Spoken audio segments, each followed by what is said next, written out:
Hello students, welcome to my YouTube channel special academy. आप सभी का हमारे इस चैनल पर स्वागत है।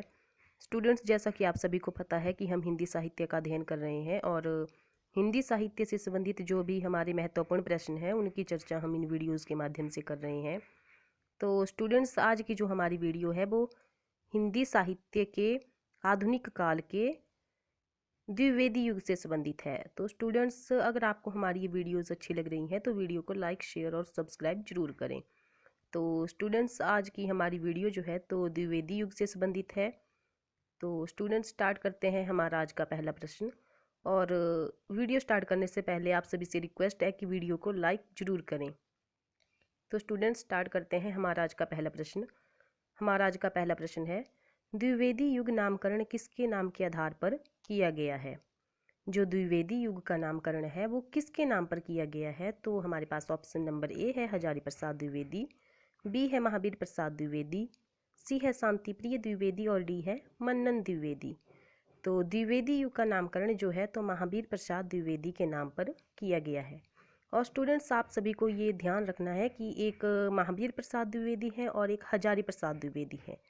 तो हमें महावीर प्रसाद द्विवेदी याद रखना है। द्विवेदी युग का जो नामकरण है वो महावीर प्रसाद द्विवेदी के नाम पर किया गया है, ना कि हजारी प्रसाद द्विवेदी के नाम पर। हमारा नेक्स्ट क्वेश्चन है, द्विवेदी युग के सर्वश्रेष्ठ प्रगतिकार माने जाते हैं? तो हमारे पास ऑप्शन नंबर ए है रूपनारायण पांड्य, बी है लोचन प्रसाद पांड्य, सी है मुकुटधर पांड्य और डी है इनमें से कोई नहीं। तो द्विवेदी युग के सर्वश्रेष्ठ प्रगतिकार जो हैं तो वो माने गए हैं मुकुटधर पांड्य। हमारा नेक्स्ट क्वेश्चन है, उद्धव शतक के लेखक कौन है? हमारा ऑप्शन नंबर ए है यहाँ पर जगन्नाथ दास रत्नाकर, बी है सूरदास, सी है नंददास और डी है सेबाराम। तो उद्धव शतक के जो लेखक हैं वो हैं जगन्नाथ दास रत्नाकर। हमारा नेक्स्ट क्वेश्चन है, कविता करके तुलसी न लसे, कविता लसी पा तुलसी की कला, यह प्रशंसात्मक उक्ति किसकी है? तो हमारे पास ऑप्शन नंबर ए है यहाँ पर मैथिली शरण गुप्त, बी है रामचंद्र शुक्ल, सी है बाल मुकुंद गुप्त और डी है अयोध्या सिंह उपाध्याय हरिऔध। तो ये जो प्रशंसात्मक उक्ति है ये है अयोध्या सिंह उपाध्याय हरिऔध जी की। हमारा नेक्स्ट क्वेश्चन है, इनमें से कौन द्विवेदी युग का कवि नहीं है? तो हमारे पास ऑप्शन नंबर ए है अयोध्या सिंह उपाध्याय, बी है सोहनलाल द्विवेदी, सी है राम नरेश त्रिपाठी और डी है मैथिली शरण गुप्त। तो द्विवेदी युग का कवि इनमें से कौन सा नहीं है? तो वो है सोहनलाल द्विवेदी। हमारा नेक्स्ट क्वेश्चन है, इतिवृत्तात्मकता किस काव्य युग की प्रमुख विशेषता है? तो हमारे पास ऑप्शन नंबर ए है भारतेंदु युग, बी है छायावाद, सी है द्विवेदी युग और डी है शुक्ल युग। और स्टूडेंट्स, ये जो क्वेश्चन है हमारा 6 वाला क्वेश्चन, इतिवृत्तात्मकता किस काव्य युग की प्रमुख विशेषता है, ये काफ़ी बार हमारे कॉम्पिटिटिव एग्जाम के पेपर में पूछा गया है, तो इसको आप जरूर याद रखें। तो ये है द्विवेदी युग की विशेषता। हमारा नेक्स्ट क्वेश्चन है, करते तुलसीदास दास भी कैसे मानस नाद, महावीर का यदि उन्हें मिलता नहीं प्रसाद, ये उक्त पंक्तियों के रचनाकार कौन है? तो हमारे पास ऑप्शन नंबर ए है महावीर प्रसाद द्विवेदी, बी है अयोध्या सिंह उपाध्याय, सी है सिया राम शरण गुप्त और डी है मैथिली शरण गुप्त। तो हमारा जो आंसर है डी वाला मैथिली शरण गुप्त हमारा सही हो जाएगा। हमारा नेक्स्ट क्वेश्चन है, चिरगांव किस कवि का जन्म स्थान है? तो हमारे पास ऑप्शन नंबर ए है मैथिली शरण गुप्त, बी है माखनलाल चतुर्वेदी, सी है सुभद्रा कुमारी चौहान और डी है सुमित्रा नंदन पंत। तो चिरगांव किस कवि का जन्म स्थान है? तो वो है मैथिली शरण गुप्त जी का। हमारा नेक्स्ट क्वेश्चन है, सूची 1 को सूची 2 से मिलान करें। तो प्रिय प्रवास किसकी रचना है? प्रिय प्रवास है अयोध्या सिंह उपाध्याय हरिऔध जी की। रंग में भंग किसकी रचना है? मैथिली शरण गुप्त की। मृत्युंजय किसकी रचना है? तो यहाँ पर हमारे पास हम यहाँ पर देख लेते हैं 3 2 3 1 2 4। तो 3 1 2 और 4 हमने ठीक ही मिलान किया था। प्रिय प्रवास जो है तो हरिऔध की रचना है, बीरंग में भंग जो है तो मैथिली शरण गुप्त, मृत्युंजय जो है तो राय देवी प्रसाद पूर्ण और पथिक राम नरेश त्रिपाठी। हमारा नेक्स्ट क्वेश्चन है, मैथिली शरण गुप्त द्वारा रचित जयद्रथ बध क्या है? तो हमारे पास ऑप्शन नंबर ए है महाकाव्य, बी है खंडकाव्य, सी है प्रबंध काव्य और डी है इनमें से कोई नहीं। जो जयद्रथ बद्ध रचना है वो क्या है, तो वो एक खंडकाव्य है। हमारा नेक्स्ट क्वेश्चन है, खड़ी बोली में प्रथम महाकाव्य प्रिय प्रवास के रचयिता कौन है। तो हमारे पास ऑप्शन नंबर ए है भारतेंदु हरिश्चंद्र, बी है केशवदास, सी है माखनलाल चतुर्वेदी और डी है अयोध्या सिंह उपाध्याय हरिऔध। और स्टूडेंट्स, ये जो क्वेश्चन है ये बहुत बार पेपर में पूछा गया है, तो आप ध्यान रखिए। तो प्रिय प्रवास किसकी रचना है, तो वो है अयोध्या सिंह उपाध्याय हरिऔध जी की। हमारा नेक्स्ट क्वेश्चन है, अयोध्या सिंह उपाध्याय हरिऔध द्वारा लिखित काव्य ग्रंथ कौन सा है। तो हमारे पास ऑप्शन नंबर ए है कनुप्रिया, बी है पथिक, सी है चौखे चौपदे और डी है वासवदता। तो अयोध्या सिंह उपाध्याय हरिऔध द्वारा लिखित काव्य ग्रंथ जो है तो वो है चौखे चौपदे। हमारा नेक्स्ट क्वेश्चन है, किसान के रचनाकार कौन है।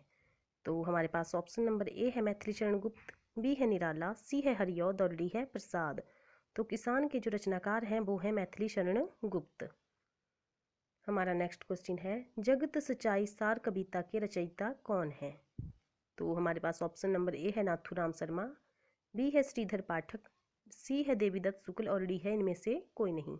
तो जगत सच्चाई सार कविता के जो रचयिता हैं वो हैं श्रीधर पाठक। हमारा नेक्स्ट क्वेश्चन है, भक्ति काल में गृहस्थ जीवन का जैसा सुंदर चित्रण सूरदास में मिलता है वैसा ही आधुनिक काल के किस कवि में यह मिलता है। तो हमारे पास ऑप्शन नंबर ए है हरिऔध, बी है मैथिली शरण गुप्त, सी है निराला और डी है रत्नाकर। तो हमारा जो ऑप्शन नंबर बी है यहाँ पर वो सही हो जाएगा, मैथिली शरण गुप्त। हमारा नेक्स्ट क्वेश्चन है, द्विवेदी युग के संपूर्णतः प्रतिनिधि कवि कौन है। तो हमारे पास ऑप्शन नंबर ए है श्रीधर पाठक, बी है हरिऔध, सी है मैथिली शरण गुप्त और डी है इनमें से कोई नहीं। तो द्विवेदी युग के संपूर्णतः प्रतिनिधि कवि कौन है, तो वो है मैथिली शरण गुप्त। हमारा नेक्स्ट क्वेश्चन है, भारत भारती में किस भावना की रूपरेखा है। तो हमारे पास ऑप्शन नंबर ए है यहाँ पर दैन्य भावना, बी है राष्ट्रीय भावना, सी है प्रेम भावना और डी है भक्ति भावना। तो भारत भारती में किस भावना की रूपरेखा है, तो वो है राष्ट्रीय भावना की। ऑप्शन नंबर बी हमारा सही हो जाएगा। हमारा नेक्स्ट क्वेश्चन है, रत्नाकर कृत गंगावतरण किस छंद में लिखा गया है। तो हमारे पास ऑप्शन नंबर ए है चौपाई, बी है दोहा, सी है रोला और डी है घनाक्षरी। तो रत्नाकर कृत गंगावतरण किस छंद में लिखा गया है, तो वो लिखा गया है रोला छंद में। ऑप्शन नंबर सी हमारा सही हो जाएगा। हमारा नेक्स्ट क्वेश्चन है, निम्नलिखित में कौन सा काव्य ग्रंथ नहीं है। तो हमारे पास ऑप्शन नंबर ए है वैदेही वनवास, बी है भारत भारती, सी है पथिक और डी है रसज्ञ रंजन। तो इनमें से कौन सा काव्य ग्रंथ नहीं है, तो रसज्ञ रंजन एक काव्य ग्रंथ नहीं है, बाकी सारे यहाँ पर काव्य ग्रंथ हैं, वैदेही वनवास, भारत भारती और पथिक। हमारा नेक्स्ट क्वेश्चन है, सामान्यतः द्विवेदी युग का समय माना जाता है, तो कितना माना जाता है द्विवेदी युग का समय। हमारे पास ऑप्शन नंबर ए है 1900 से 1918, बी है 1900 से 1924, सी है 1903 से 1918 और डी है 1868 से 1900। तो हमारा जो ऑप्शन नंबर यहाँ पर ए है वो सही हो जाएगा, 1900 से 1918। हमारा नेक्स्ट क्वेश्चन है, द्विवेदी युग को जागरण काल सुधार किसने कहा है। तो हमारे पास ऑप्शन नंबर ए है डॉक्टर बच्चन सिंह, बी है मिश्र बंधु, सी है नंदुलाल वाजपेयी और डी है डॉक्टर नगेंद्र। तो हमारा जो ऑप्शन नंबर डी है यहाँ पर वो सही हो जाएगा, डॉक्टर नगेंद्र। हमारा नेक्स्ट क्वेश्चन है, आधुनिक काल में ब्रजभाषा का अंतिम प्रसिद्ध कवि कौन है। अंतिम प्रसिद्ध कवि बताना है हमें। तो हमारे पास ऑप्शन नंबर ए है जगन्नाथ दास रत्नाकर, बी है मैथिली शरण गुप्त, सी है महादेवी वर्मा और डी है भारतेंदु हरिश्चंद्र। तो हमारा जो यहाँ पर सही आंसर हो जाएगा वो हो जाएगा जगन्नाथ दास रत्नाकर। हमारा नेक्स्ट क्वेश्चन है, द्विवेदी युग के किस कवि को कविता कामिनी कांत की उपाधि दी गई है। तो हमारे पास ऑप्शन नंबर ए है नाथूराम शर्मा शंकर, बी है गया प्रसाद शुक्ल स्नेही, सी है राम नरेश त्रिपाठी और डी है रूप नारायण पांड्य। तो द्विवेदी युग के किस कवि को कविता कामिनी कांत की उपाधि दी गई है, तो वो दी गई है नाथूराम शर्मा शंकर जी को। हमारा नेक्स्ट क्वेश्चन है, श्रीधर पाठक ने गोल्ड स्मिथ की किस काव्य कृति का अनुवाद किया है। तो हमारे पास ऑप्शन नंबर ए है हरमिट, बी है द ट्रैवलर, सी है डेजर्ट विलेज और डी है उपर्युक्त सभी। तो गोल्ड स्मिथ ने किस काव्य कृति का अनुवाद किया है, तो वो किया है उपर्युक्त सभी। ये जो hermit, the traveller, the desert village, ये जो सारी रचनाएं हैं ये श्रीधर पाठक ने गोल्डस्मिथ की कृति का अनुवाद किया है। तो हमारा नेक्स्ट क्वेश्चन है, पथिक किसकी रचना है? हमारे पास ऑप्शन नंबर ए है रामनरेश त्रिपाठी, बी है माखनलाल चतुर्वेदी, सी है प्रसाद और डी है निराला। तो हमारा जो ऑप्शन नंबर ए है यहाँ पर रामनरेश त्रिपाठी, ये सही हो जाएगा। स्टूडेंट्स, आज की हमारी वीडियो में बस इतना ही। अगर आपको हमारी ये वीडियो अच्छी लग रही है तो वीडियो को लाइक, शेयर और सब्सक्राइब ज़रूर करें। Thank you.